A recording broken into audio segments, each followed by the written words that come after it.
Hello friends, big update आप लोग के पास आ गया होगा। एमसीआरई से बाहर हुआ ईएसआईसी, इसके बारे में आप लोग को कुछ ना कुछ पता जरूर होगा। इस तरह का जो पेपर कटिंग है ये इंटरनेट पर बहुत ज़्यादा सर्कुलेट हो रहा है, तो इस पे हम लोग फाइनली आज एक वीडियो लेकर के आ गए हैं। इसमें आपको हम लोग डिटेल में बतलाने वाले हैं कि यहाँ पर लिखा हुआ है कि सीआरई जो है हमारा एमसीआरई से बाहर हो गया ईएसआईसी।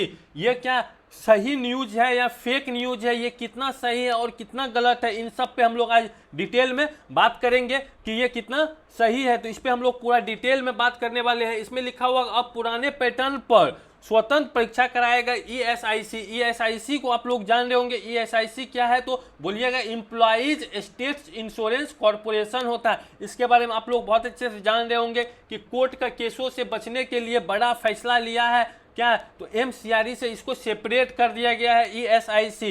ईएसआईसी मान के चलिए यहाँ पर आप जो जान रहे हैं कि एमसीआरई जो है ये भी क्या है तो बोलिएगा कि सेंट्रल जो है सेंट्रल गवर्नमेंट्स का ये भी क्या है तो जॉब्स है। और उसी तरह जो अपना यहाँ पर देख रहे हैं ईएसआईसी ये भी क्या है तो सेंट्रल गवर्नमेंट्स का ही क्या है तो ये भी उसी का सेंट्रल गवर्नमेंट्स में इससे भी क्या होता है तो जॉब मिलता है। तो ये आपको याद रखना है, ये बहुत इंपॉर्टेंट है, ये आप लोग जान रहे होंगे। तो चलिए इसमें जानते हैं कि आपको यहाँ पर इस तरह का पेपर का कटिंग सर्कुलेट करते हुए मिल रहा होगा, तो इसको हम लोग आज जानने वाले हैं। तो इसमें क्या है कि बड़ा फैसला क्या हुआ है, सीआरई से क्या हुआ था, ईएसआईसी पैरामेडिकल पद को क्या किया है तो हटा दिया गया है। सीआरई के साथ अब इसका एग्जाम नहीं लिया जाएगा, जो कि सीआरई 3 लिया गया था तब से इसमें क्या हुआ है यहाँ पर देखते हैं। अगस्त 2025 में सीआरई 3 का एग्जाम लिया था। इस पे हम लोग पीवाईक्यू भी क्या कर रखे हैं, उस पर भी हम लोग बहुत अच्छे से पीवाईक्यू पर बात कर रखे हैं। पूरा 100 क्वेश्चंस को वहां पे हम लोग डिस्कस कर रखे हैं। पीवाईक्यू भी आप लोग देखे होंगे तो उसमें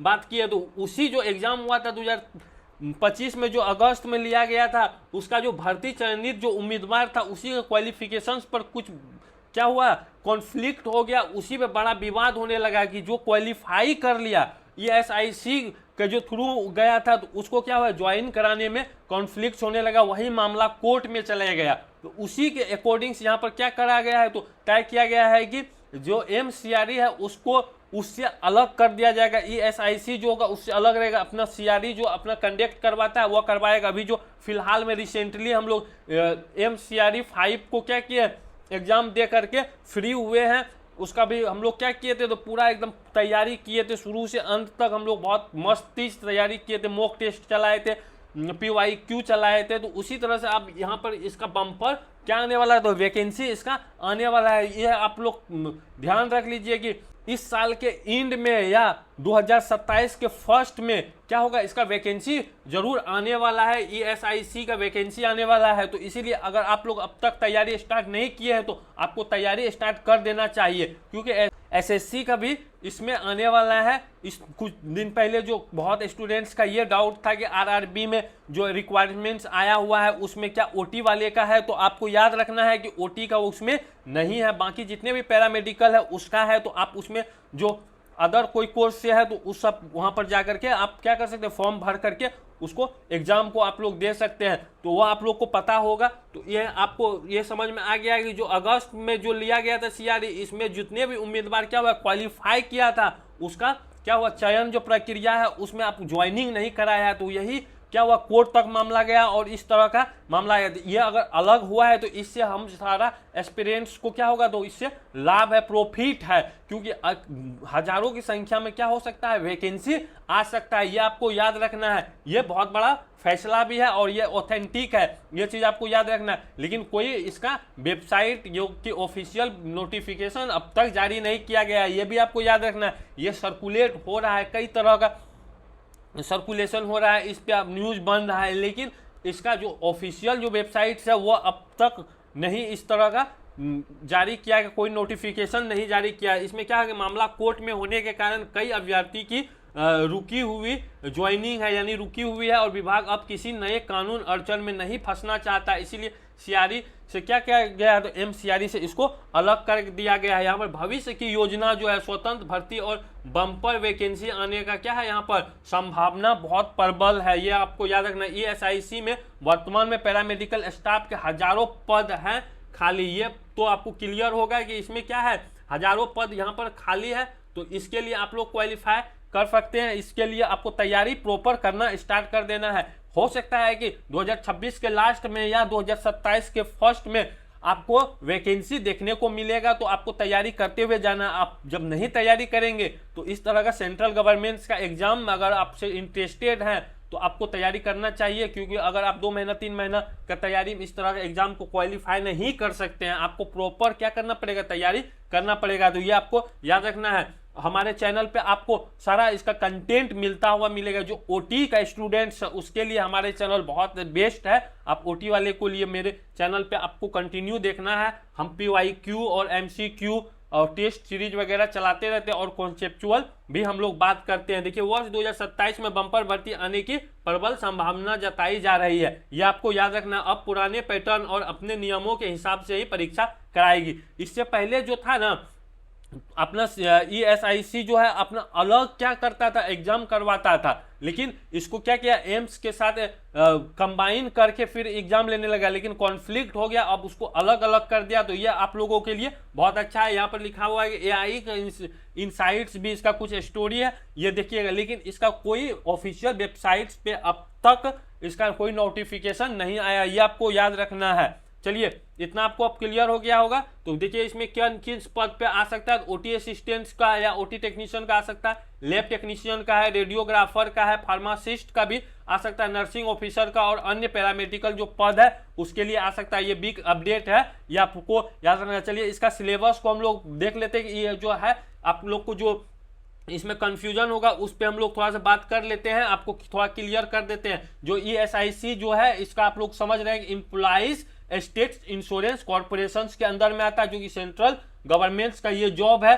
तो आप लोग को ये कंफ्यूजन रहता है कि क्या सर ये सेंट्रल गवर्नमेंट्स का जॉब है या नहीं, तो आपको बोलना है कि ये सेंट्रल गवर्नमेंट्स का क्या है, जॉब है। हमेशा यस लिखना है कि ये सेंट्रल गवर्नमेंट्स का जॉब है। इसमें आपको ग्रुप C में देखने को मिलेगा ये जॉब क्या है, तो ग्रुप यहाँ पर लिख लीजिए, यहाँ पर ग्रुप C का ये जॉब होता है, जो कि अच्छा खासा आपको सैलरी देखने को इसमें मिल सकता है। अप्रोक्सीमेटली अगर आप इसका सैलरी का बात करेंगे, अगर इसका आप सैलरी का बात करेंगे, इस तरह का अगर आपको सैलरी अगर आप लोग बात करते हैं तो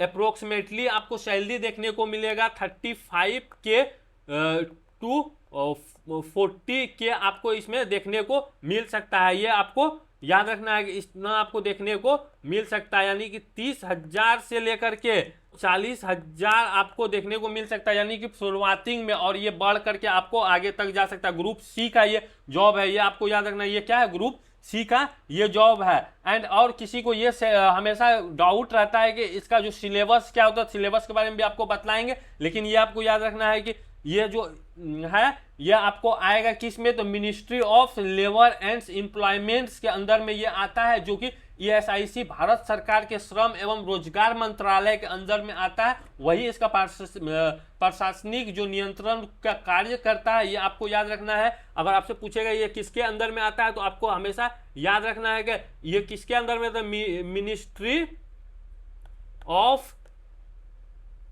लेबर एंड एम्प्लॉयमेंट्स के अंदर में आता है। ये किसके अंदर में आता है, तो एम्प्लॉयमेंट्स के अंदर में ये आता है, ministry of labour and employments के अंदर में आता है। गवर्नमेंट्स ऑफ इंडिया के अंदर में ये आता है, गवर्नमेंट्स ऑफ इंडिया के अंदर में ये आता है। ये आपको याद रखना है। इसीलिए आपको ये हम बतलाते हैं कि ये आपको बहुत इंपॉर्टेंट चीज है कि ये आपको याद रखना है। सेंट्रल गवर्नमेंट्स का ये जॉब होगा, किसका जॉब होगा, तो सेंट्रल गवर्नमेंट्स का ये जॉब रहता है, सेंट्रल गवर्नमेंट्स का है। जिस तरह से एम्स में आपको सुविधा मिलता है, जो देखने को मिलता है, इसी तरह से इसमें भी देखने को मिलेगा। इसमें और एक चीज आपको याद रखना है कि ये जो है इसका अगर इसका चयन जो आपका होता है ESIC के माध्यम से अगर आपका चयन होता है, तो आपकी पोस्टिंग ESIC जो हॉस्पिटल होता है और मेडिकल कॉलेज होता है उसमें आपको देखने को मिलेगा। एंड अगर इसका सिलेबस का अगर आप बात करते हैं, तो सिलेबस इसका पूछता है, जो आपको सिलेबस आप जो अभी हम लोग फिलहाल में रिसेंटली जो एम्स का जो तैयारी कर रखे हैं, तो लगभग सिलेबस आपको उसी से पूछा जाएगा। यानी टेक्निकल जो आपका है, टेक्निकल जो क्षेत्र है, और बोलते हैं कि नॉन टेक जो होता है, तो ये इसमें थोड़ा परसेंटेज में आपको हम बतला दे रहे हैं कि परसेंटेज में इसमें पूछा जाता है तो परसेंटेज आपको चेंज देखने को मिलेगा।